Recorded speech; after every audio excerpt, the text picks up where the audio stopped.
folks. Welcome to another edition of our P&J Prep Wrap-Up. I'm D.C. Reeves. I'm here with Jason Blakeney as usual, and this is Week 10. District play is all in the books. We know who's in the playoffs. We know who's out. So let's get to it. We'll talk about, we got 5 area teams that are now in the playoffs 2 weeks from now, starting November 19th, and we'll get to who all those teams are. But first, let's wrap up all the games for you. Start with Pace Milton. It's a rivalry game. Right. It's a game everybody knows around here, but maybe not the same luster as it normally has. Yeah, it's for the first time in a long time, these teams are just playing for pride. It's all about the rivalry. It's not about the playoffs. It's not about positioning. It's not about saving anyone for the postseason. It's all about just winning this game. This wraps up the season for Pace. They're done. And they go out on a high note, 35-14 win. Didn't look like it was going to be such a blowout early. They jump out, or they fall behind early, actually, to 7-0 deficit. Then they come back. It's 14-7 at halftime. Then it's 14-14, and then it's then they take it over from there. Zach Lewis with a big game. Yeah, he had the 2 touchdown catches, and it's funny. You start to notice something. As we said, this Week 10. There's still one more week of regular season next week, but these are all the final district games, and you start to notice. A lot of these teams, and you thought there would be a wide gap in talent between a Pace and a Milton, between a Niceville and a Crestview down the road in 4A, and it looks like, and these teams just come out, play tough. The old cliche, throw the records out the window, really comes into effect in a lot of cases. We saw with Catholic, and we'll get to that game later too. Same situation. I mean, these teams like Milton, are play some inspired ball and just hang tough for a little while. So, but that's a 7-3 finish for Pace. 2-7 for Milton with a game at Gulf Breeze, not looking good there, and but that ends the season, as you said. Essentially playoffs are over. We got Pace is done. Milton's got the one game against Catholic, and that's it. So. And Pace lost 3 games this year. The first game really didn't matter. 2 district games, but they were the 2 district games they could not afford to lose. Absolutely. So and that Niceville Crestview game, just to kind of bring that into perspective, that's a 28-27 game, and you would think Niceville would run away with that. So sure. Anyway, so yeah, we've got so that's 35-14 there. I was at Northview. That really was the only game where there was true do or die playoff implications. Right. Northview's hosting Vernon. They had to. The winner of that game was going to get the District 1A runner-up spot behind Freeport, and Northview comes up big, especially in the second half. They go ahead and take that one 47-19. And it was a 14-7 game at the half. So fantastic performance in the second half by them. They racked up 240 total yards. They forced Vernon to turn the ball over 4 times in the second half.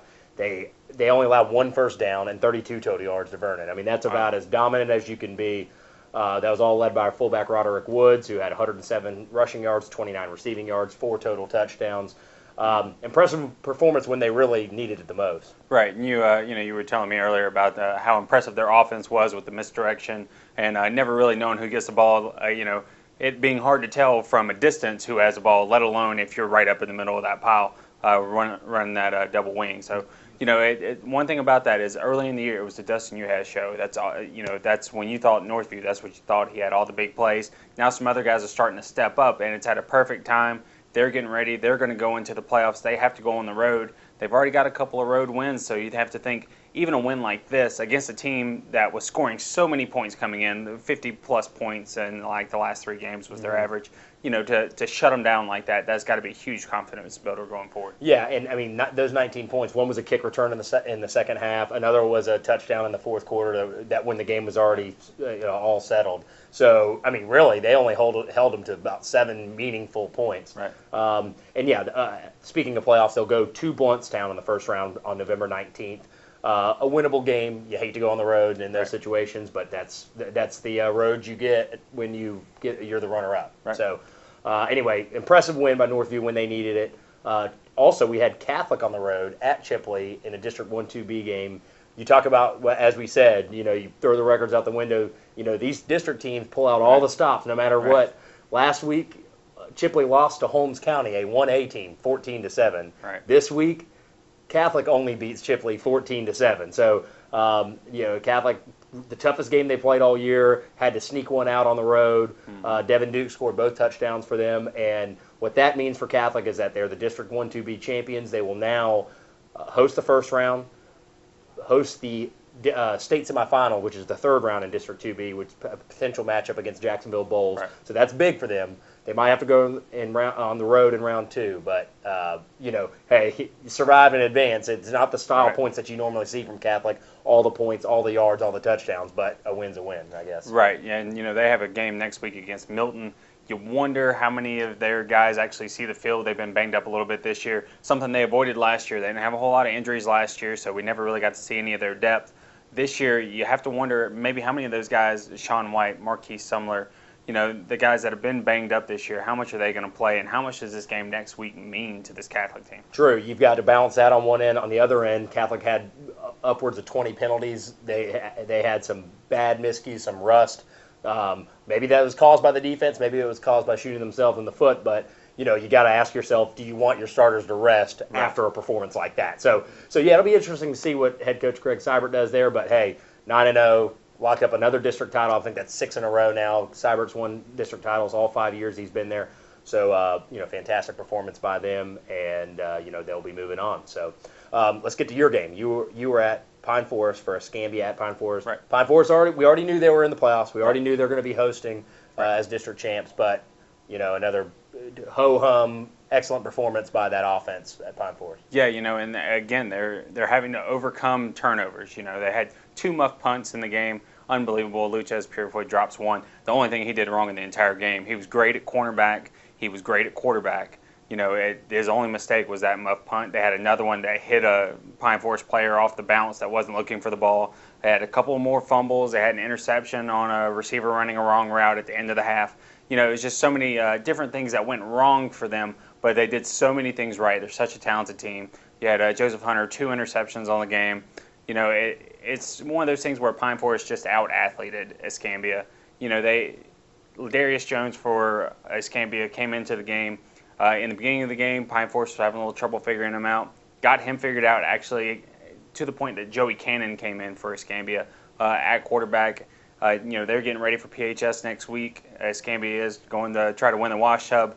Pine Forest is going to take the week off and prepare for Crestview, who will come to Pine Forest 7:30 Lon Wise Stadium on November the 19th. Yeah, and that's the old Wash Boiler now. Oh, my bad. Yeah, the Wash Boiler is going to be on the line next week, that PHS Escambia game. But, so, again, another game with no real implications, but it's always good to see a district champ, cruise, and despite a couple miscues, obviously handled Escambia with really no issue. Let's run down the rest of the games.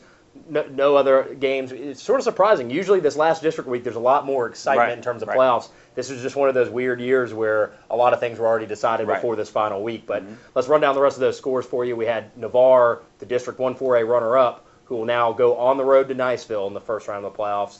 They crushed Tate, looking solid as they have been the last basically 6 weeks. They win at Tate 41-6.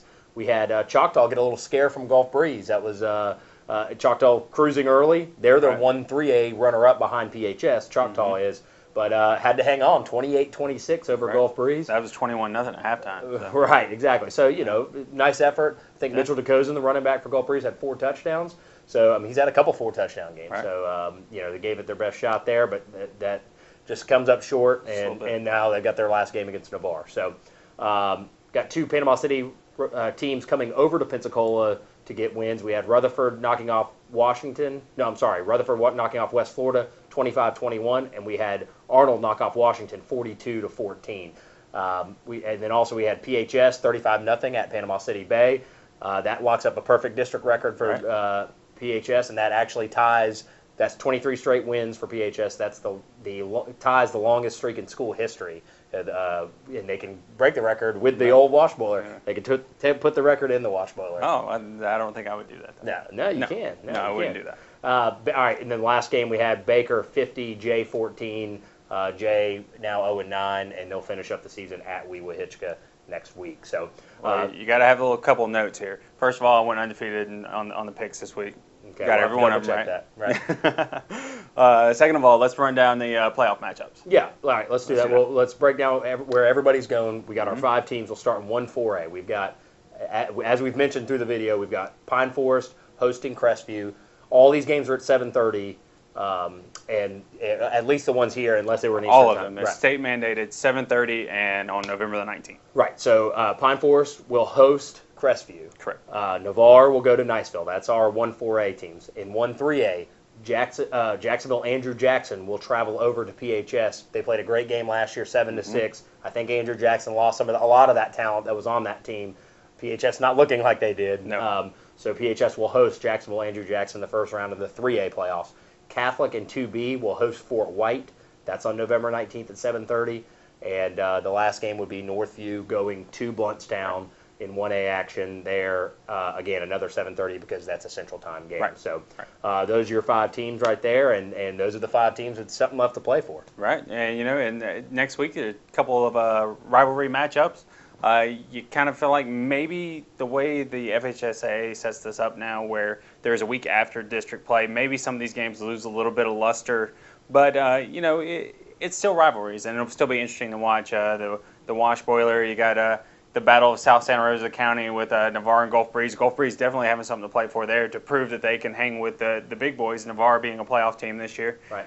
It'll be interesting. It'll be a fun week. Yeah, only about 5 or 6 local games next week, but you never know what coaches are going to play, Right. players. So, there'll be you don't want to get anybody hurt that last No. week, especially in a game that doesn't matter. So, anyway, we'll be here. We'll still be bringing you a prep video for the as we will throughout the postseason.